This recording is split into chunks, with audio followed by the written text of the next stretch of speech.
Jadi ada beberapa parameter pendakian untuk mengevaluasi kinerja dari climbing pesawat ini. Salah satunya yaitu ROC atau rate of climb. Dan selanjutnya ada waktu panjat dan sudut panjatnya, climb angle-nya. Sebuah pesawat dengan ROC yang tinggi dan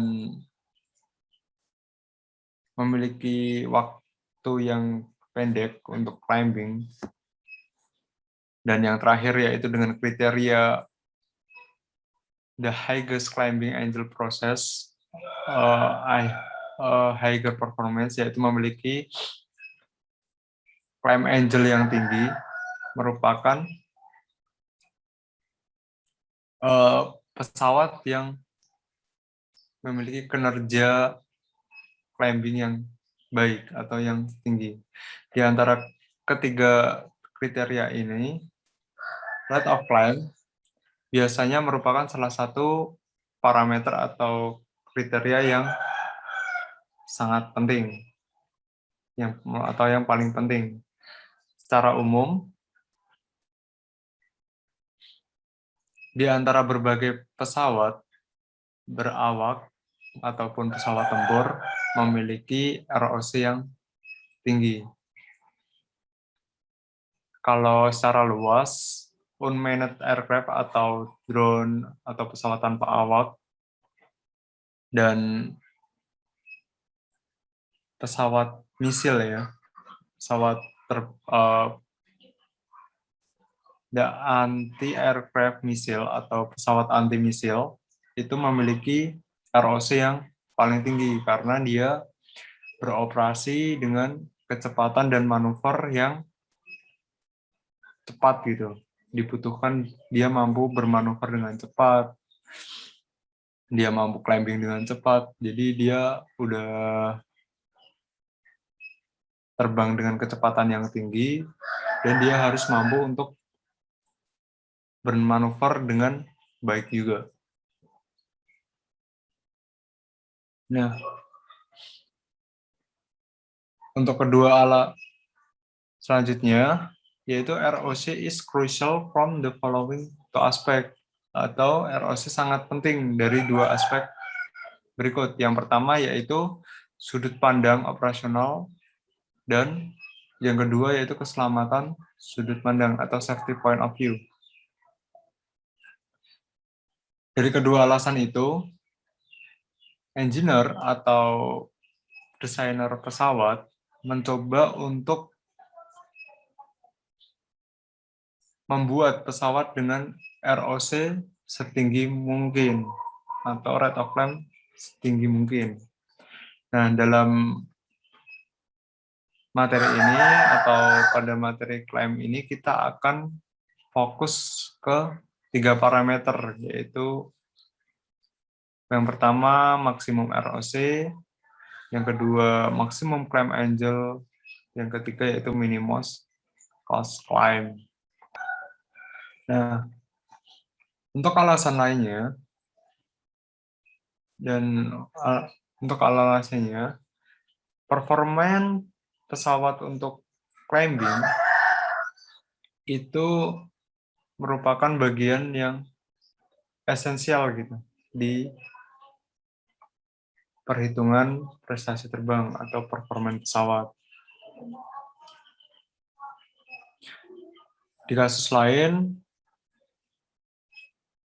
di beberapa kasus ROC itu penting, tetapi di kasus lain terdapat juga climb angle itu lebih krusial.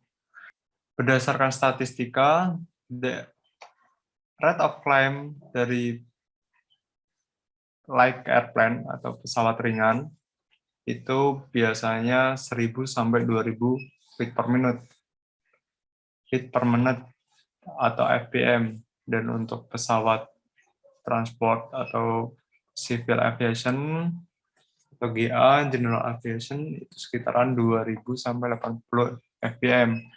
Dan untuk pesawat tempur biasanya mencapai 20.000 sampai dengan 60.000 fpn. Nah, salah satunya lagi yaitu untuk pesawat glider, yaitu biasanya ROC-nya zero karena dia nggak memiliki propulsi. Pada faktanya pasti negatif. Namun, glider ketika dia pada warm stream atau bisa disebut apa ya warm stream itu ya? Bukan aliran hangat sih, maksudnya dengan density aliran yang rapat dengan kerapatan yang besar. Glider itu mampu climbing juga ke atas gitu. Di sini dijelasinnya seperti itu. Berdasarkan definisi pesawat dan airspeed itu berada pada garis flight path. Nah, teman-teman coba lihat gambar di atas, di mana flight path itu dia sejajar dengan arah terbang pesawatnya. Jadi teman-teman harus di sini teman-teman harus bisa bedakan di mana ROC-nya dan bedanya rate of climb sama dengan angle of attack-nya. Jadi beda, nanti kita akan bahas mengenai hal itu ya. Nah, di gambar itu kan dijelasin di mana ketika pesawat itu terbang, dia memiliki kecepatan udara dan yang menuju ke arah jalur penerbangannya atau flight path-nya. Jadi pesawat itu terbang searah dengan flight path-nya ketika pesawat itu pada dalam fase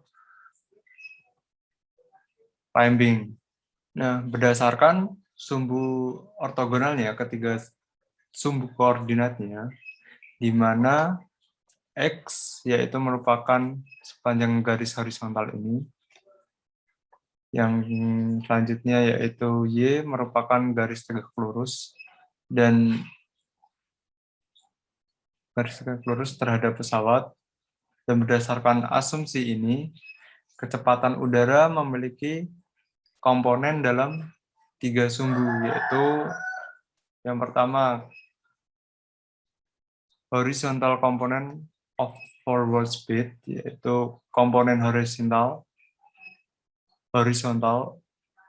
dengan kecepatan menuju arah X. Yang kedua yaitu komponen samping, side component or side speed, atau kecepatan dari samping, yaitu dari sumbu Y. Dan yang ketiga yaitu vertikal atau kecepatan ke atas, vertical component atau outward speed, itu pada garis sumbu Z. ROC is the vertical component of the airspeed. ROC itu merupakan komponen vertikal dari kecepatan pesawat. ROC dibagi menjadi 2 parameter. Yang pertama yaitu aircraft speed dan climb angle. Pada analisa climbing, 3 sudut yang mempengaruhi, yaitu yang pertama angle of attack, yang kedua yaitu pitch angle, dan yang ketiga yaitu climb angle. Angle of attack itu didefinisikan sebagai sudut di antara flight path dan reference line. Untuk climb angle itu didefinisikan sebagai sudut di antara flight path dan sudut horizontalnya. the pitch angle itu didefinisikan sebagai jumlah dari angle of attack dan climb angle-nya. Jadi kalau dirumuskan, theta sama dengan lambda plus alpha.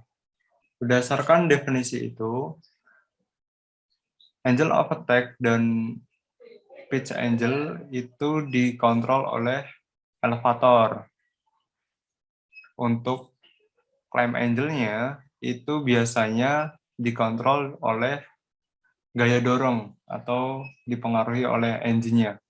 Bagaimanapun juga, ketiga sudut itu mempengaruhi secara simultan. Biasanya maksimum angle of attack itu kurang dari 15 derajat pada pesawat kan. Namun untuk climb angle itu biasanya sekitaran 10 sampai dengan 30 derajat. Kita lanjut. Nah, ini dari sini kita bisa lihat bahwasanya dari sini kita bisa bedakan bahwasanya angle of attack itu merupakan antara horizontal berdasarkan dengan fuselage atau centerline-nya. Ini kita bisa sebut angle of attack. Ini kan relative wind-nya. Relative wind atau velocity kecepatannya kena ke pesawat. Dan dia bisa aja terbang lurus ke depan gitu. Bisa aja dia terbang kayak gini, sudut pesawat seperti ini dengan angle of attack yang tinggi, namun arah terbangnya dia bisa aja lurus atau cruising seperti yang kita bahas kemarin kan. Dia bisa juga terbang seperti itu. Itu untuk angle of attack. Kalau untuk climbing, kita bisa lihat di sini bahwasanya ini merupakan relative wind-nya atau velocity-nya, dan garis lurus ini di tengah ini itu merupakan flight path-nya. Nah, ini merupakan flight path, arah terbangnya. Kalau yang angle of attack ini merupakan center line. Kalau yang di climbing itu merupakan flight path-nya. Ini teman-teman perlu ingat dan teman-teman perlu membedakan. Jadi pesawat akan terbang berdasarkan climbing angle-nya, rate of climbing angle-nya. Itu untuk climbing angle-nya. Dan untuk theta atau pitch angle-nya, di sini teman-teman bisa lihat bahwasanya arah terbangnya, ini flight path-nya, arah terbangnya, ini merupakan arah terbang, flight path, ditambah lagi dia masih punya sudut serangnya, angle of attack-nya. Jadi sudut serangnya di sini, teman-teman bisa lihat yaitu center line dengan flight path-nya. Ini membentuk sudut serang. Untuk horizontal line, ke flight path-nya, dia membentuk gamma atau climb angle-nya. Dan di sini ada relative wind-nya. Nah, makanya tadi disimpulkan bahwasanya flight path pitch angle itu sama dengan gamma plus. The following illustration is for demonstration purposes only. Please don't try this at home. Teman-teman dari video ini saya harap bisa memahami apa itu bedanya dengan angle of climb dan rate of climb. Go on a calm day, it would float up.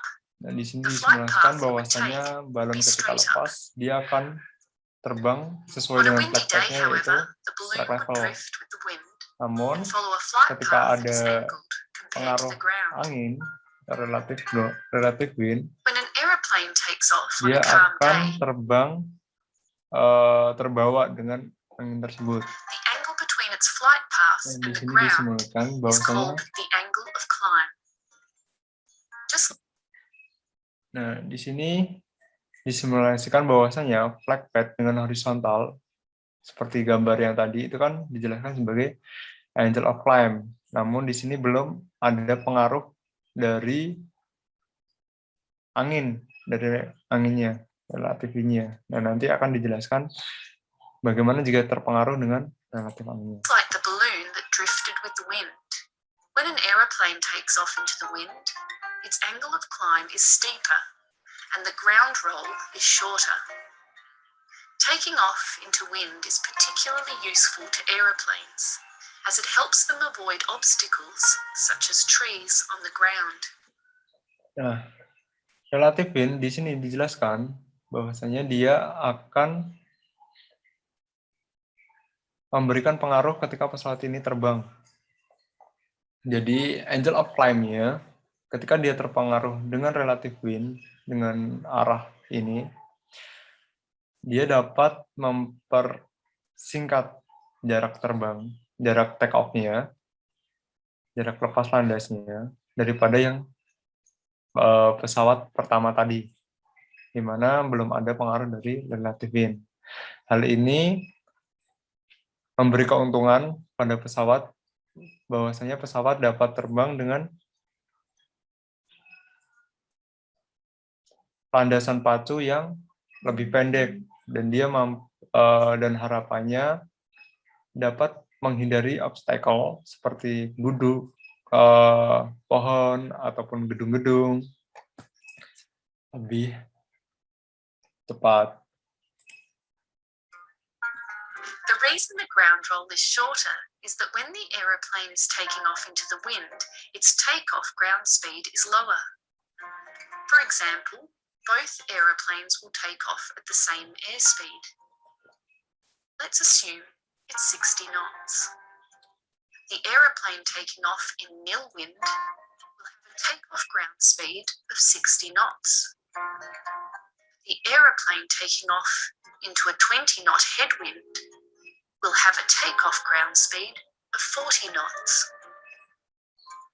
Both aeroplanes will reach the same altitude in the same amount of time. Altitude gained with respect to time. Nah, di sini tadi dicontohkan in the same. Oke. Di sini dicontohkan bahwasanya jika pesawat itu terbang tanpa adanya arah angin, kecepatan arah angin, dia dengan di sini kasusnya airspeed-nya 60 knots, jarak terbangnya itu akan semakin panjang. Namun jika dibantu dengan kecepatan anginnya, maka yang awalnya 60 knots, kalau nggak ada relative wind,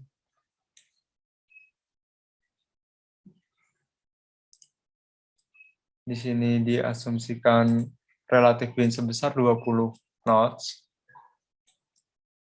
dia dapat terbang di ground dengan kecepatan 40 knots.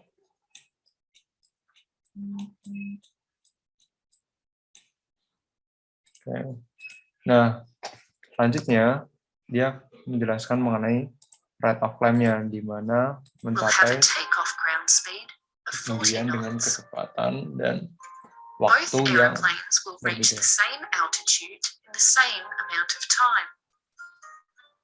Altitude gained with respect to time is called the rate of climb. For example, if both aeroplanes will reach 1,000 feet in 2 minutes, their rate of climb is 500 feet per minute.